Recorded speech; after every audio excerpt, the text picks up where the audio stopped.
So that is my, I don't know, like a 96 maybe, 1996 Murray lawn tractor.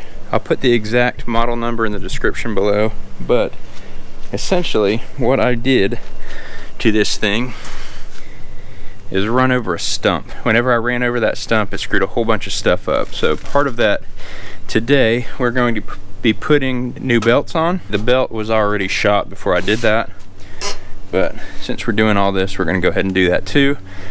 And we're also going to be putting new blades on it. And let me show you what else. Okay, so I told you that this thing is old, and it is. The other thing that we're going to be putting on is a new mandrel. So whenever I hit that thing, it actually cracked this, and it is causing the blade to wobble, which is making an uneven cut. So that's what we're doing today. So let me jack this thing up, and then we'll take a look underneath. Alright, so the mandrel is right here, under here, if you can see that or not. In order to get to it, I've got to take the blade off. The easiest way I found to get the blade off is to go ahead and turn the blades on, which will engage that belt, and it'll hold that tight so you can get some leverage on that belt nut. So let's go ahead and take that off.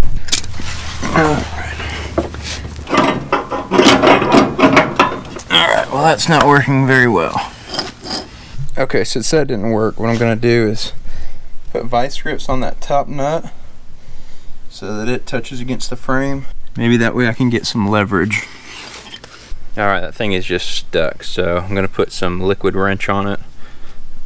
Just penetrating wall. You can get this Walmart, Home Depot, you know, any auto shop, but I'll put a link in the description below if you want to order it from Amazon too. But just stick it on there and let it soak for a little while, and then we'll try to get it off.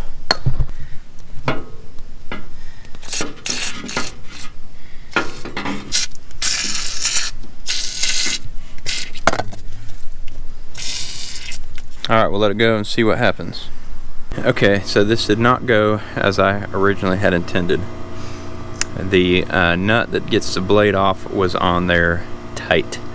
So, actually what I ended up having to do is I put a pair of vice grips up top where it would wedge against the frame to keep that pulley from moving, because the engaging the blade just did not give it enough torque. Liquid wrench did not work.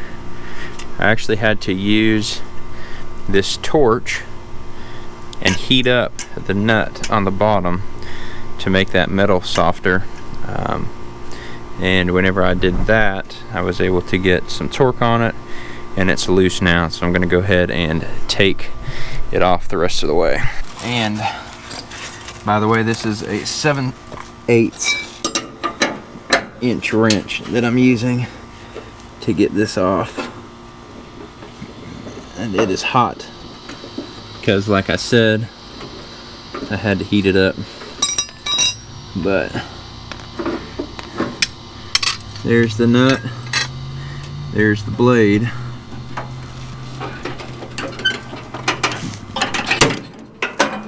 and I should be able to get this off the rest of the way. This is a key that keeps it moving right. Alright, I'm going to go and disengage the belt. So one of the big things in doing this is to keep in mind, take a look at how your belt goes on, so that when you put the new belt on, you feed it the right way. I cannot get the pulley off until I drop this mandrel down, so I'm going to go ahead and figure out what socket it is and drop it down. Alright, looks like it's 9/16.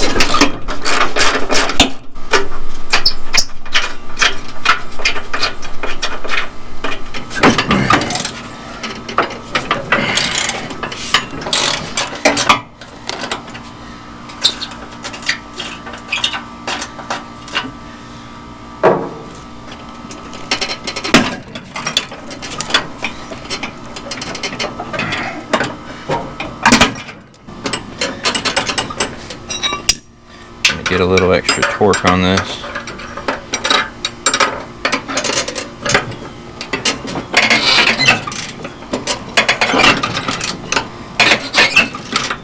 Alright, my camera died, so I had to go get a new battery. But I'll give you a little secret. Some of these nuts on here, you can see how they look, were on there extremely tight. And one way to get a little extra torque is to put your ratchet on your nut and then use a wrench like so. Gives you a little more leverage, and I was able to get those off. So the last one I have to get off is back in the back here. Okay, so as I get this last bolt off, you can see here that this mandrel's falling down through. I'll go ahead and take this pulley out, and then I'll finish taking this bolt out so that mandrel will fall down.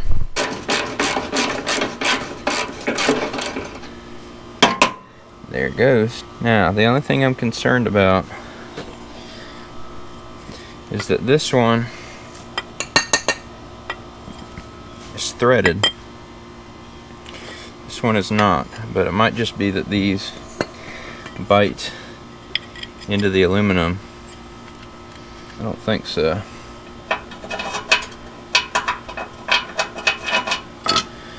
If I look at the box here, this is showing that the bolts come up from the bottom. That is not how these were, which means that I'm going to have to try to thread these on, create the threads, or possibly get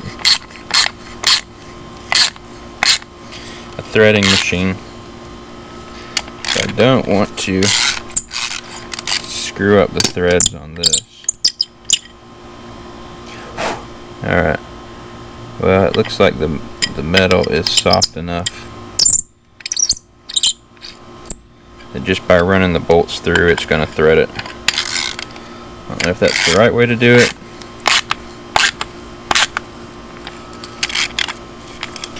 But that's how I'm going to do it. Okay, so the issue is that this mandrel is not threaded. None of these holes are threaded. They are threaded on the other one, but because it's aluminum, it looks like I'm going to be able to just use an existing bolt and thread it into the hole and basically create the threads. But in order to do it right, I need to drive it in and then pull it out, and drive it in and pull it out in order to create it.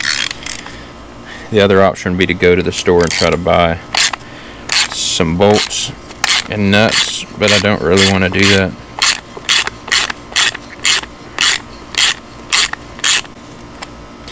So there you go. That worked. I just need to do that for all the others. So this isn't really the right way to do it, but it's the way that I'm going to do it right now. Alright, and if you can tell there, that actually created the threads because aluminum is so soft. I'm going to go ahead and do that on the other ones. The biggest thing that you want to make sure you're going to drive it through the way that you're going to drive it through from the other side. Try to make it straight.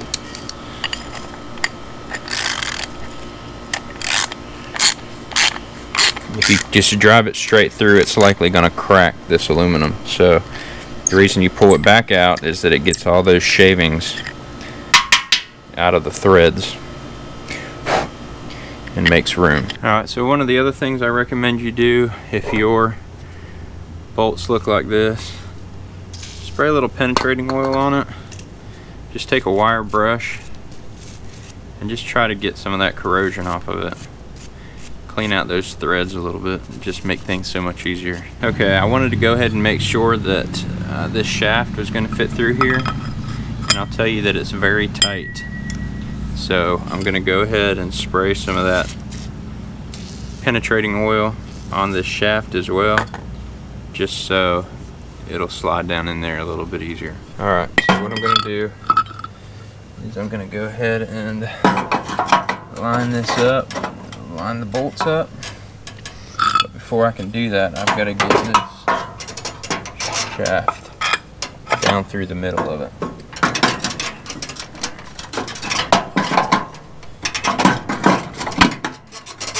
There we go. So then I can take one of these bolts and put it through there. Same thing over here. By getting these two bolts that don't go through anything else on there. It'll just sort of hold this in place for me. And tighten these up.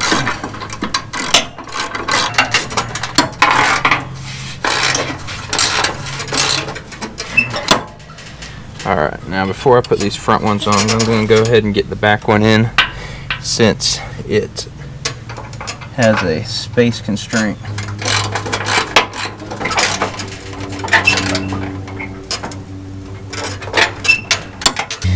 And then the ones on this side get these little plates through it. So I'm going to go ahead and do that now. Okay, so the biggest thing with the blades is just to make sure that you put them on the right way. And make sure that your nuts all go on the right way. So this actually goes on to the end of this shaft, like so.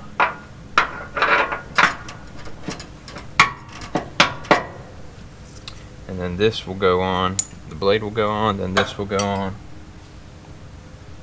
And then this nut will go on, and that will sandwich it all together. So I'm going to go ahead and do that now.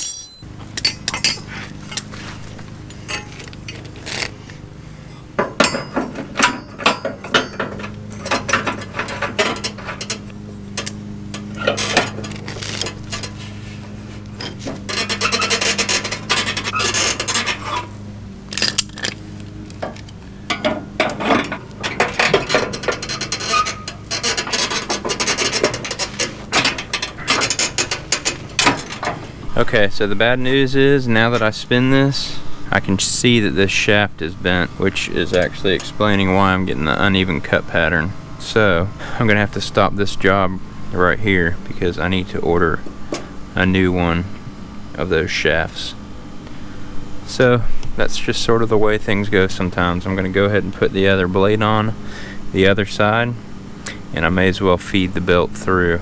But if I run it just like this, it's not really solving the whole problem. So that's it. Let me go ahead and do that now. Okay, so I've got some good news. I went ahead and put everything back together just because I wanted to swap out the blades anyway.